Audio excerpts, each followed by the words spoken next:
حي على الفلاح. بسم الله الرحمن الرحیم. سورہ الانعام رکو نمبر 6. اعوذ باللہ من الشیطان الرجیم. بسم اللہ الرحمن الرحیم.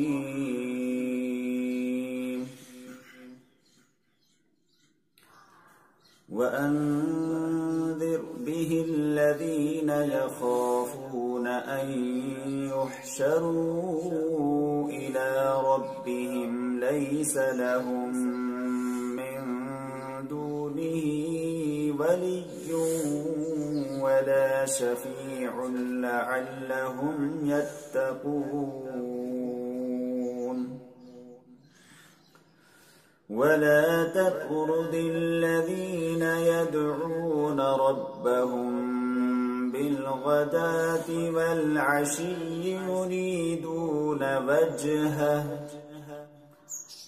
مَا عَلَيْكَ مِنْ حِسَابِهِمْ مِنْ شَيْءٍ وَمَا مِنْ حِسَابِكَ عَلَيْهِمْ مِنْ شَيْءٍ فَتَطْرُدَهُمْ فَتَكُونَ مِنَ الظَّالِمِينَ.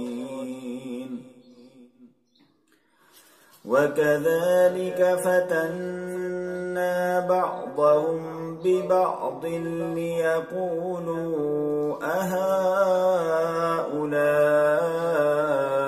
مَنَّ اللَّهُ عَلَيْهِمْ مِنْ بَيْنِنَا أَلَيْسَ اللَّهُ بِأَعْلَمَ بِالشَّاكِرِينَ.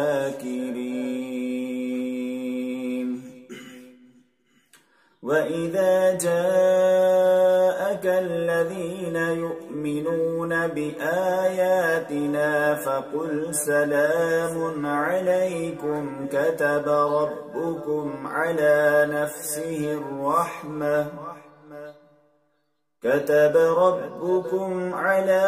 نفسه الرحمة أنه من عمل منكم سوءا بجهالة ثم تاب من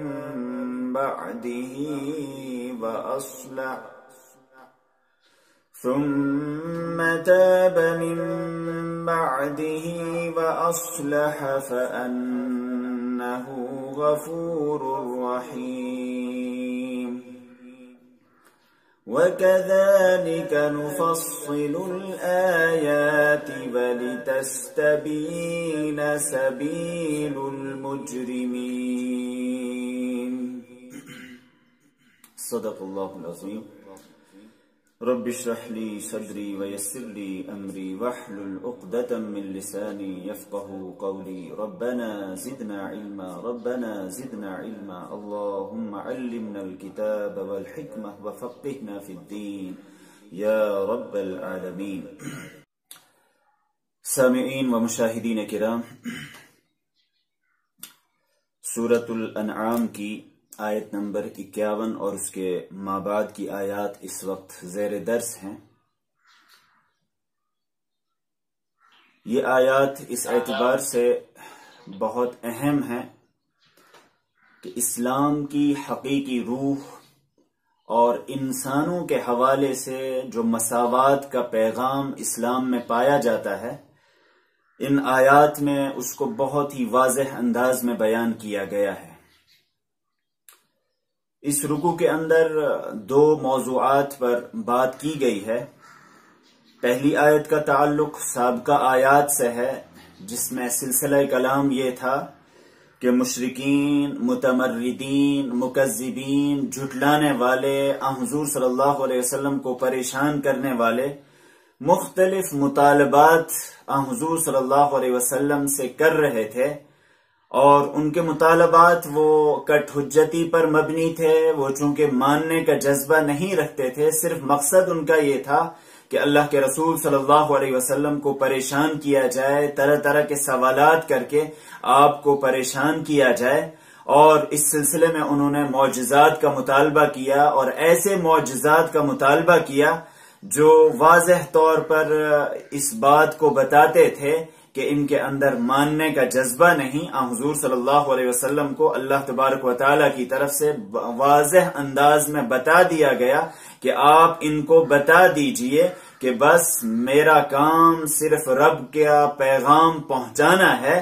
قُلْ لَا أَقُولُ لَكُمْ عِنْدِي خَزَائِنُ اللَّهِ، آپ بتا دیجئے ان کو واضح طور پر کہ میرے پاس خزانے نہیں ہیں، میں مالک نہیں ہوں اس دنیا کا، خزائن تو اللہ کے پاس ہیں۔ اسی طرح سے وَلَا أَعْلَمُ الْغَيْبِ، اور علم غیب بھی میرے پاس نہیں ہے کہ آپ مجھ سے طرح طرح کے سوالات کرتے ہو اور میں آپ کے سوالات کا جوابات دیتا رہوں۔ اسی طرح سے میں یہ بھی نہیں کہتا ہوں کہ آپ میرے بارے میں یہ کہتے ہو کہ آپ تو ایک انسان ہو، آپ پر کوئی وحی نازل نہیں ہوئی ہے، تو میں نے کبھی اس کا دعویٰ بھی نہیں کیا ہے کہ وَلَا أَقُولُ لَكُمْ إِنِّي مَلَكٌ، میں نے آپ سے یہ نہیں کہا ہے کہ میں فرشتہ ہوں۔ میرا کام صرف کیا ہے، ان اتبع الا ما یوحى الی، میرا کام صرف یہ ہے کہ میں اس چیز کی اتباع کروں، پیروی کروں، اس چیز کو لوگوں کے سامنے واضح انداز میں پیش کروں جو میری طرف وحی کیا جاتا ہے۔ اور اس کے بعد حضور صلی اللہ علیہ وسلم کو بتا دیا گیا کہ ان لوگوں کا اصل مقصد وہ حق کو ماننا نہیں بلکہ آپ کو پریشان کرنا ہے۔ اگلی آیت میں حضور صلی اللہ علیہ وسلم کو اور ان کی وساطت سے دنیا کے تمام داعیان حق کو ایک اہم اصولی بات بتائی جا رہی ہے کہ اگرچہ یہ دعوت حق عام ہے، سب کے لیے ہے، اور یہ اہم نقطہ ہے ہم سب کے لیے، بسا اوقات ہمارے ذہن میں بھی یہ اشکال پیدا ہوتا ہے اور قرآنی آیات میں بظاہر تعارض نظر آتا ہے کہ ایک طرف تو قرآن پاک یہ کہتا ہے کہ یہ ہدی للناس ہے، سب کے لیے ہدایت کا ذریعہ ہے، لیکن دوسری طرف سے قرآن ہی کہتا ہے کہ ہدی للمتقین، یہ صرف متقیوں کے لیے باعث ہدایت ہے۔ حضور صلی اللہ علیہ وسلم کی رسالت کے حوالے سے یہ بات قرآن پاک کہتا ہے کہ آپ رحمت للعالمین ہیں، تمام کائنات کے لیے، تمام انسانیت کے لیے آپ رحمت بنا کر بھیجے گئے ہیں، لیکن پھر آپ کی رحمت کو صرف ایمان والوں کے ساتھ بعض مقامات پر کیوں خاص کیا گیا؟ اصل میں قرآن پاک نے اس حوالے سے اہم اصولی ضابطہ ہمارے سامنے رکھا ہے، اور یہ ایک یونیورسل اور تکوینی اور کائناتی حقیقت ہے جس کا انسان اپنی آنکھوں سے مشاہدہ کر سکتا ہے، اور تکوینی امور میں بھی یہ اصول اور ضابطہ کار فرما ہے، اور تشریعی امور میں بھی اللہ تبارک و تعالی نے اسی اصول کو ہمارے سامنے بیان فرمایا ہے کہ اصل چیز یہ ہے کہ کوئی بھی چیز، جیسے قرآن پاک بار بار ہمارے سامنے بارش کی مثال دیتا ہے، بارش اور وحی کو ایک ساتھ قرآن پاک بیان کرتا ہے۔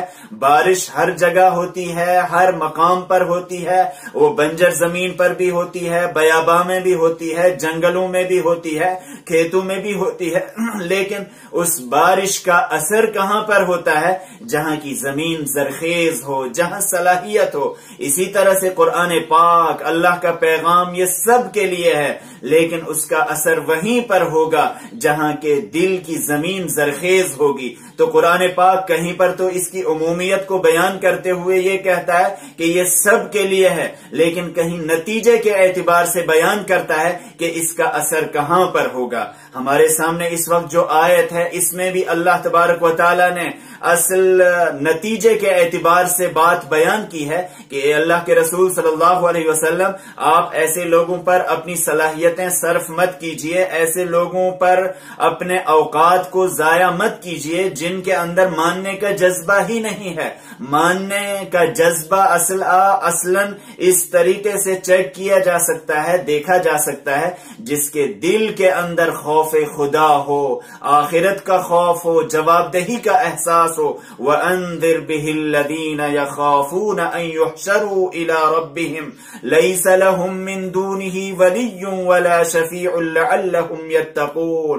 اے اللہ کے رسول صلی اللہ علیہ وسلم، وَأَنذِرْ، آپ انذار کا فریضہ انجام دیجئے، آپ ڈرائیے بھی اس قرآن کے ذریعے، اس قرآن کے ذریعے ان لوگوں کو ڈرائیے، الذین یخافون یخافون ان یحشروا الی ربہم، جو اس بات کا خوف رکھتے ہیں، جن کے دل کے اندر یہ اندیشہ ہے، اس بات کی امید ہے، اس بات کا ایمان ہے، یقین ہے، ان یحشروا الی ربہم، کہ ان کو جمع کیا جائے گا، واپس پہنچایا جائے گا الی ربہم، ان کے رب کے پاس، جس کے دل کے اندر رب کے سامنے حاضر ہونے کا، جمع کیے جانے کا احساس ہو، جواب دہی کا احساس ہو۔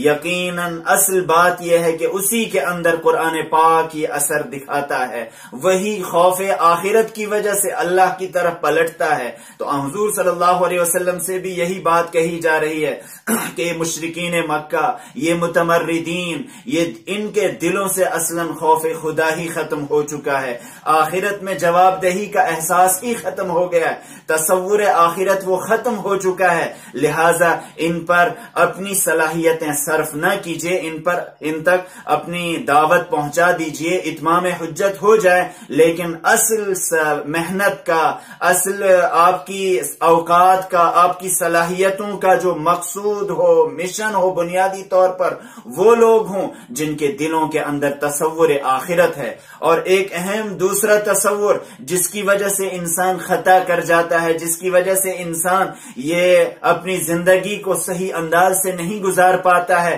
وہ ہے باطل شفاعت اور سفارش کا تصور، کہ میرا تو فلاں سفارشی ہوگا، ہم تو ابناء اللہ و احباؤہ ہیں، ہم تو اللہ کے چہیتے ہیں، فلاں بت، فلاں پیر، فلاں بزرگ، فلاں شخص وہ ہماری سفارش کر لے گا، وہاں ہم چھوٹ جائیں گے، کوئی مسئلہ ہی نہیں ہے۔ تو یہ انتہائی خطرناک ترین تصور ہے۔ اسلام اس طرح کے تصور سے انسان کو آزاد کراتا ہے۔ ہر انسان کو رب کے سامنے بذات خود حاضر ہونا ہے، انسان تنہا ہوگا، کوئی اس کا حامی اور مددگار نہیں ہوگا، اس اعتبار سے انسان کو خود اپنی تیاری کرنی ہے۔ لہذا جس کے دل کے اندر تصور آخرت ہے، قرآن پاک میں جا بجا اس چیز کو بیان کیا گیا ہے کہ انما تنذر من اتبع الذکر وخشی الرحمن بالغیب، آپ تو اسی شخص کو ڈرا سکتے ہیں، اسی شخص پر آپ کے ڈرانے کا اثر ہو سکتا ہے، من اتبع الذکر، جو اس الذکر کی اتباع کرنا چاہے گا، وخشی الرحمن بالغیب، اور وہ رحمان کی خشیت اپنے دل کے اندر رکھتا ہو۔ انما تنذر الذین یخشون ربهم بالغیب واقاموا الصلاۃ، آپ انہی کو انذار کر سکتے ہیں جو رب سے بن دیکھے ڈرتے ہیں، خوف کھاتے ہیں، واقاموا الصلاۃ، اور وہ نماز قائم کرتے رہتے ہیں، ومن تزکا فانما یتزکا لنفسہ، جو تزکیہ اختیار کرتا ہے، اپنی زندگی کو ٹھیک کرتا ہے، درست کرتا ہے، اس کا فائدہ اسی کو پہنچے گا۔ قرآن پاک اس حوالے سے شفاعت باطل کا بھی تصور ختم کر دیتا ہے کہ قیامت کے دن انسان تنہا ہوگا، کوئی اس کا سفارشی نہیں ہوگا، کوئی اس کا حامی اور مددگار نہیں ہوگا۔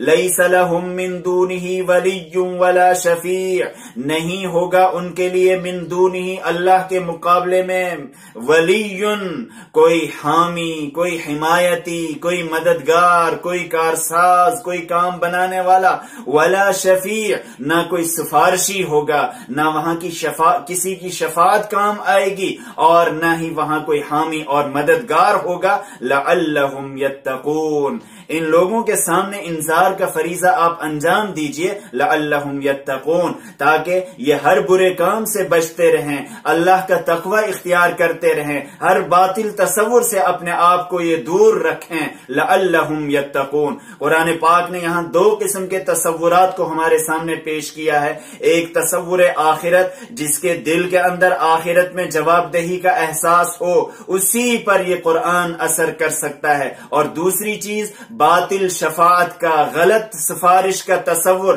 اس کو ہر شخص کو اپنے ذہن سے نکال دینا چاہیے۔ قیامت کے دن نہ کوئی خرید و فروخت ہوگی، بیع ولا خلۃ ولا شفاعہ، نہ خرید و فروخت ہوگی، نہ دوستی کام آئے گی، ولا شفاعہ، اور نہ غلط قسم کی سفارش کام آئے گی۔ وہاں صرف سفارش اس شخص کو یہ حق دیا جائے گا، الا باذن، رب جس کو اذن دے گا، رب جس کو اجازت اجازت دے گا، اس کے علاوہ وہاں کوئی سفارش نہیں کر سکتا ہے۔ یوم لا تملک نفس لنفس شیئا، اس دن کوئی نفس، کوئی انسان، کوئی شخص کسی دوسرے کے کام نہیں آ سکتا ہے۔ لہذا اس طرح کے تصورات سے انسانوں کو اپنے آپ کو آزاد کرنا ہے اور اپنے دل کے اندر آخرت کا تصور پیدا کرنا ہے، جواب دہی کا احساس پیدا کرنا ہے۔ اس کے بعد کی آیات کا جو موضوع ہے وہ اس سے بھی زیادہ اہم ہے، وہ یہ ہے کہ اسلام میں سب انسان برابر ہیں، یہاں اونچ نیچ چھوت چھات کا کوئی تصور نہیں۔ یہاں اگر کوئی شخص یہ سمجھتا ہے میں بڑا ہوں، صاحب منصب ہوں، مالدار ہوں، میں تو لیڈر ہوں اور میں یہ ہوں اور وہ ہوں، اور اس کے اندر غرور آ گیا ہو، تکبر آ گیا ہو، اسلام اس غرور کو اور تکبر کو خاک میں ملا دیتا ہے۔ حضور صلی اللہ علیہ وسلم کے سامنے مشرکین کے جو رؤساء تھے، لیڈران تھے، انہوں نے بارہا اس چیز کی کوشش کی، اس چیز کا مطالبہ کیا، اور روایات بتاتی ہیں کہ کبھی تو ابو طالب کے واسطے سے، کبھی اور کسی واسطے سے حضور صلی اللہ علیہ وسلم کے سامنے انہوں نے اس مطالبے کو رکھا کہ ہم تو ایمان لانے کے لیے تیار ہیں، لیکن آپ کی مجلس میں ہمیں نظر آ رہے ہیں وہاں بلال بھی ہیں، وہاں صہیب بھی ہیں، وہاں عمار بھی ہیں، وہاں یاسر بھی ہیں، وہاں فلاں فلاں غلام ہیں، ہم اور وہ ایک ساتھ کیسے بیٹھ سکتے ہیں؟ وہ تو ہمارے اوپر پھر جری ہو جائیں گے۔ ہم آپ کی بات ماننے کے لیے تیار ہیں، لیکن ہمارے لیے کوئی الگ مجلس ہو۔ اس وقت یہ لوگ مجلس میں نہ بیٹھیں، ان کو اپنی مجلس سے آپ دور کر دیجئے، ہٹا دیجئے۔ اس طرح کے مطالبات جب حضور صلی اللہ علیہ وسلم کے سامنے پیش کیے گئے، حضور صلی اللہ علیہ وسلم نے اس سلسلے میں مشورہ بھی کیا، اور روایات میں آتا ہے کہ حضرت عمر ابن خطاب رضی اللہ تعالی عنہ نے بھی حضور صلی اللہ علیہ وسلم کو یہ مشورہ دیا کہ کوئی مسئلہ نہیں، ہم تو آپ کے ساتھ ہر وقت ہوتے ہی ہیں، آپ اگر ان کے لیے کوئی مخصوص وقت کر دیں اور وہ اگر اسلام میں داخل ہوتے ہیں، حق کو ماننے کے لیے تیار ہو جاتے ہیں تو کوئی مسئلہ نہیں، ہم آپ سے کسی بھی وقت استفادہ کر سکتے ہیں، آپ ایسا کر سکتے ہیں۔ حضور صلی اللہ علیہ وسلم کے ذہن میں بھی اس طرح کی سوچ پیدا ہو گئی، کیونکہ حضور صلی اللہ علیہ وسلم کے دل کے اندر اس بات کا درد تھا کہ کسی طریقے سے یہ لوگ ایمان لے آئیں، اسلام قبول کر لیں، آگ سے بچ جائیں۔ حضور صلی اللہ علیہ وسلم نے یہ چیز سوچی ہی تھی، لیکن اللہ کی طرف سے ایسے لوگوں کے متعلق فوراً دخل اندازی ہوتی ہے، ایسے لوگوں کا مقام معلوم ہو جاتا ہے کہ اگرچہ یہ غلام ہیں، اگرچہ یہ کمزور ہیں، اگرچہ یہ بیچارے بہت ہی کمتر لوگ ہیں معاشرے کے اندر، سوسائٹی کے اندر، لیکن اللہ کے ہاں ان کا کیا بلند مقام ہے۔ اور اسلامی نقطۂ نگاہ سے اسلام کی حقیقی روح ان آیات کے ذریعے سمجھ میں آتی ہے کہ یہاں اونچ نیچ چھوت چھات کا کوئی تصور نہیں، یہاں بڑے سے بڑا وزیر اور چھوٹے سے چھوٹا شخص دونوں اللہ کی بارگاہ میں برابر ہیں، دونوں ایک سے ہیں اگر وہ اللہ کے مطیع ہیں اور فرما بردار ہیں۔ لیکن کبھی ایسا بھی ہو سکتا ہے کہ ایک شخص معاشرے کے اندر بڑا ہے، لیڈر ہے، اثر و رسوخ والا ہے، لیکن وہ اللہ کا باغی ہے، نافرمان ہے، اللہ کی نگاہ میں اس کی کوئی حیثیت نہیں۔ اس کے بالمقابل وہ شخص جس کو معاشرے کے اندر کوئی حیثیت نہیں دی جاتی ہے، وہ اللہ کے نزدیک بہت بلند مقام کا حامل ہو سکتا ہے۔ اور قرآن پاک نے اس اصول کو، اس ضابطے کو یوں بیان کیا ہے، ان اکرمکم عند اللہ اتقاکم، بے شک تم میں جو سب سے زیادہ معزز، سب سے زیادہ قابل احترام اللہ کے نزدیک کون شخص ہے؟ اتقاکم، جو تم میں سب سے زیادہ متقی ہے، پرہیزگار ہے، ایمان کے تقاضوں کو پورا کرنے والا ہے، اسلام پر عمل پیرا ہونے والا ہے۔ حضور صلی اللہ علیہ وسلم کو یہاں یہ ہدایت کی جا رہی ہے، اور آپ کی وساطت سے پورے داعیان حق کے سامنے ایک اہم بات کہی جا رہی ہے کہ آپ اپنی دعوت کا جو مقصود ہے،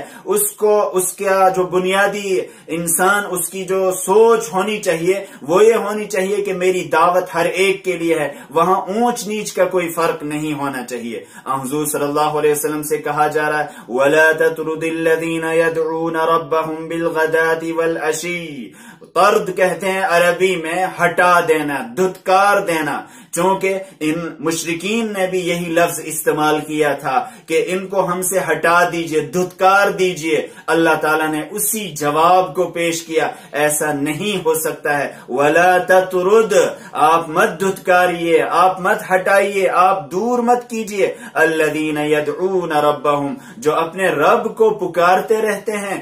یدعون سے یہاں بہت سے مفسرین نے، حضرت عبداللہ ابن عباس رضی اللہ تعالی عنہما وغیرہم اور دوسرے مفسرین نے نماز مراد لی ہے، جو صبح و شام بالغدات والعشی، صبح بھی اور شام بھی وہ نماز پڑھتے رہتے ہیں۔ دعا بھی مراد لی گئی ہے، ذکر بھی مراد لیا گیا ہے، جس انداز سے بھی اللہ کو پکارا جائے وہ یہاں مراد ہے۔ جو اللہ کو پکارتے رہتے ہیں، اللہ کی عبادت کرتے رہتے ہیں، بالغداتی، صبح کے وقت، والعشی، اور شام کے وقت۔ عشی زوال کے بعد کے وقت سے لے کر رات کے وقت تک کے لیے استعمال کیا جاتا ہے۔ تو صبح و شام جو ہر وقت اللہ کو پکارتے رہتے ہیں، ان کو آپ اپنی مجلس سے، اپنے آپ سے دور نہ کیجیے۔ کیوں؟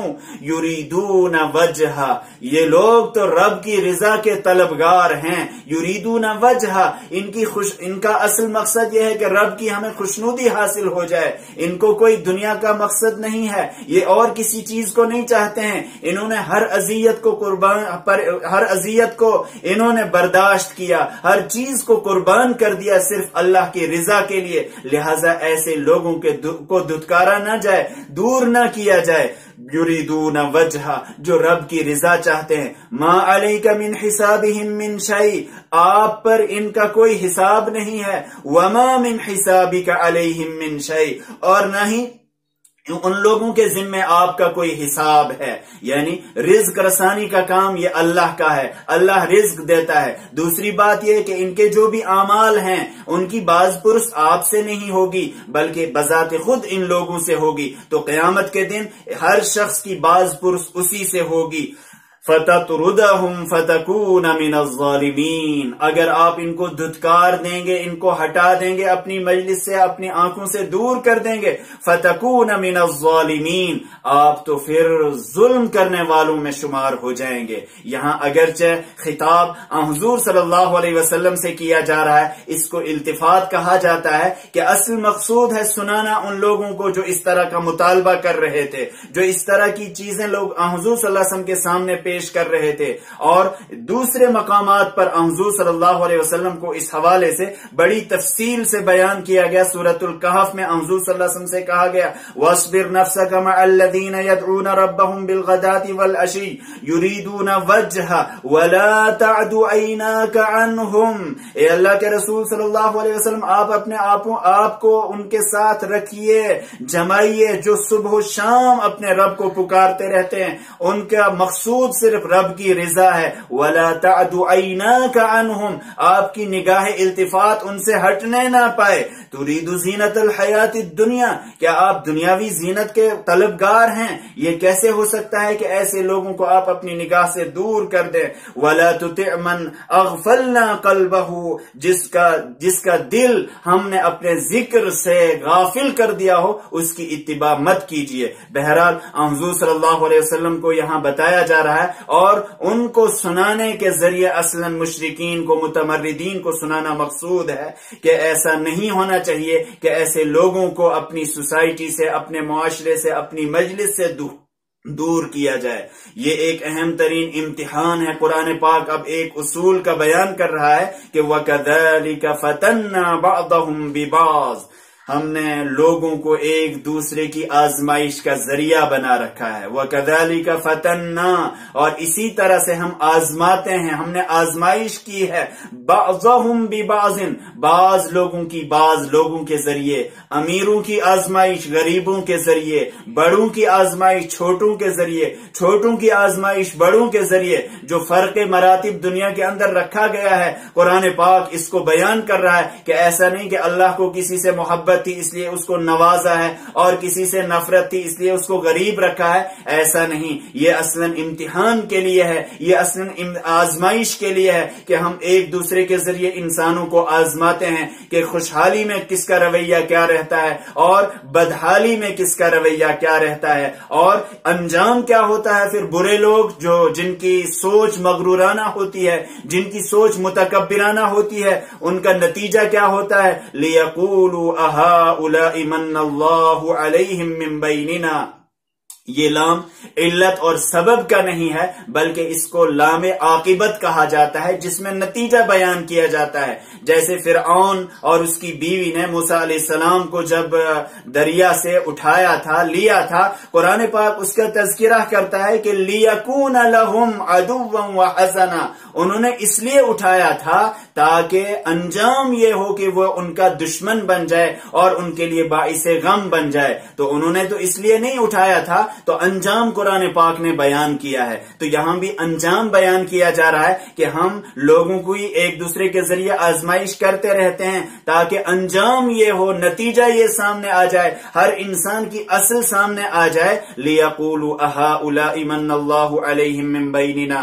تاکہ یہ لوگ کہیں ارے یہ لوگ ہیں جن کو اللہ تبارک و تعالیٰ نے ہمارے مقابلے میں چن لیا ہے اور ان پر احسان کیا ہے، ان کو اپنا قرب نصیب کیا ہے. اور رسالت کے حوالے سے بھی مشرکین یہی کہا کرتے تھے کہ ایسا کیوں نہیں ہوا کہ کسی دو شہروں میں سے کسی بڑے شخص پر یہ نبوت آتی، رسالت آتی.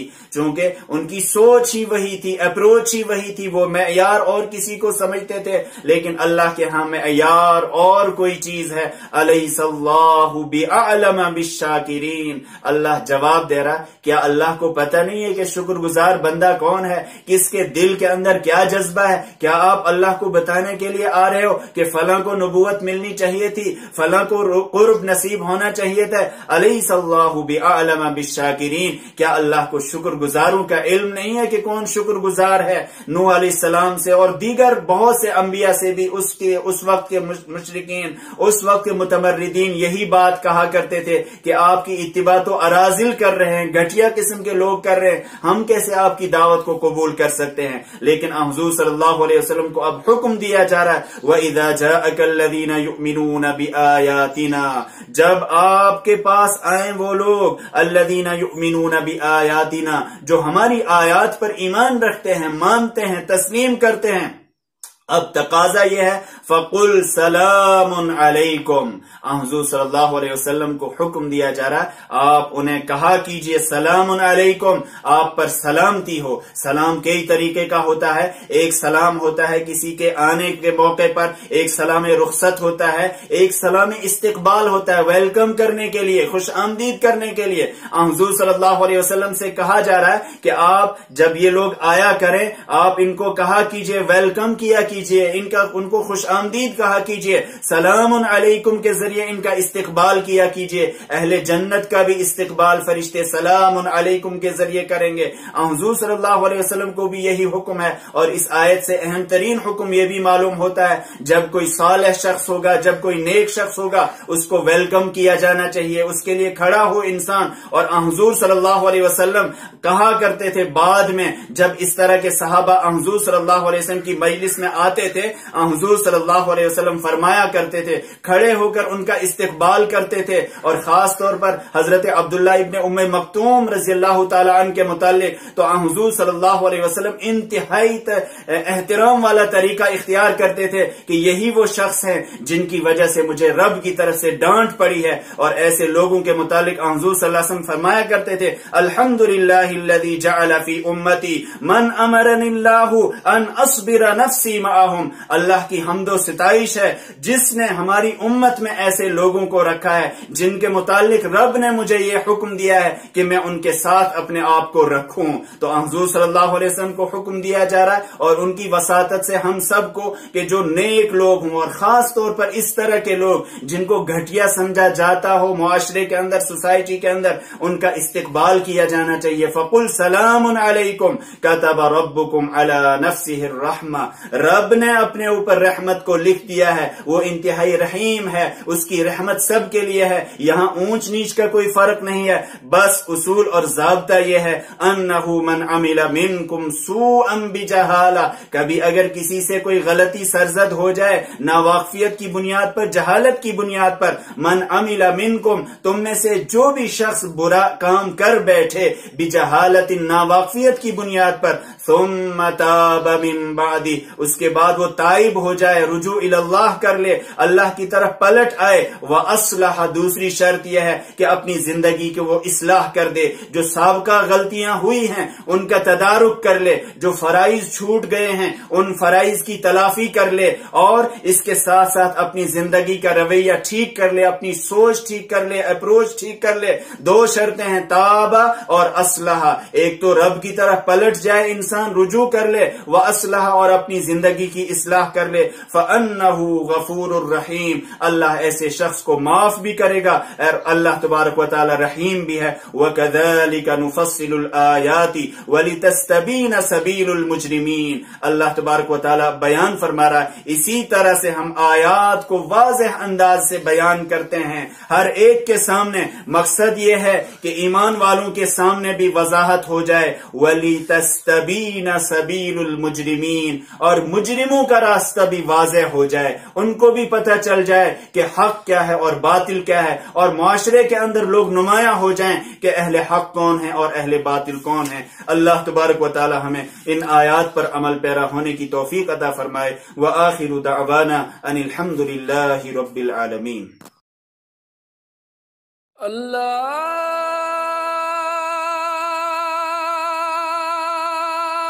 اکبر، اللہ